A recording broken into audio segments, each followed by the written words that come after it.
Welcome once again, my friends, and thank you for stopping by to listen to an old storyteller. Today we have an Australian tale, and the title of this story is Bahloo the Moon and the Danes. Bahloo the Moon looked down at the earth one night, when his light was shining quite brightly, to see if anyone was moving. When the earth people were all asleep was the time he chose to play with his 3 dogs. He called them dogs, but the earth people called them snakes: the death adder, the black snake, and the tiger snake. As he looked down on the earth with his 3 dogs beside him, Bahloo saw about a dozen daens, or blackfellows, crossing a creek. He called to them, saying, "God, I want you to carry my dogs across that creek." But the blackfellows, though they liked Bahloo well, did not like his dogs. For sometimes when he had brought these dogs to play on the earth, they had bitten not only the earth dogs, but their masters, and the poison left by the bites had killed those bitten. So the blackfellows said, "No, Bahloo, we are too frightened. Your dogs might bite us. They are not like our dogs, whose bite will not kill us." Bahloo said, "If you do what I ask, when you die you shall come to life again.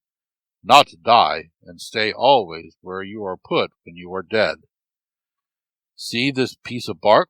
I throw it into the water." And he threw a piece of bark into the creek. "See, it comes to the top again and floats. That is what would happen to you if you would do what I asked you. First under when you die, then up again at once.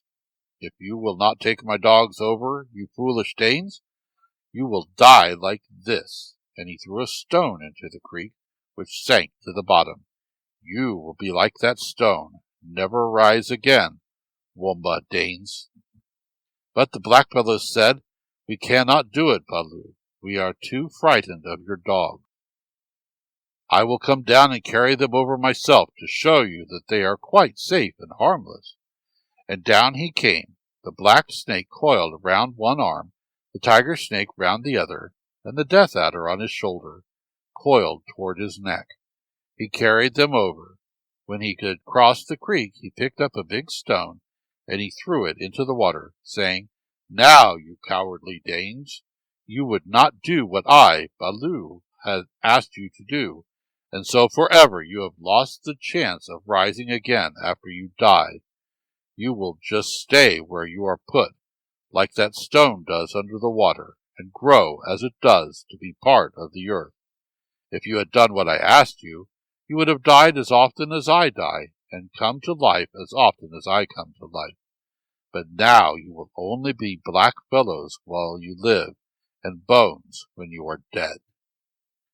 Bahloo looked so cross, and the 3 snakes hissed so fiercely, that the blackfellows were very glad to see them disappear from their sight behind the trees. The blackfellows had always been frightened of Bahloo's dogs, and now they hated them, and they said, if we could get them away from Bahloo, we would kill them. Thenceforth, whenever they saw a snake alone, they killed it. But Bahloo only sent more, for he said, "As long as there are blackfellows, there shall be snakes to remind them that they would not do what I asked." Thank you once again for listening to this story. If you enjoyed this story, please press that like button. Also, please help an old storyteller out by subscribing to my channel. The next story will be posted in a few days, so until then, may your story continue to be a good one.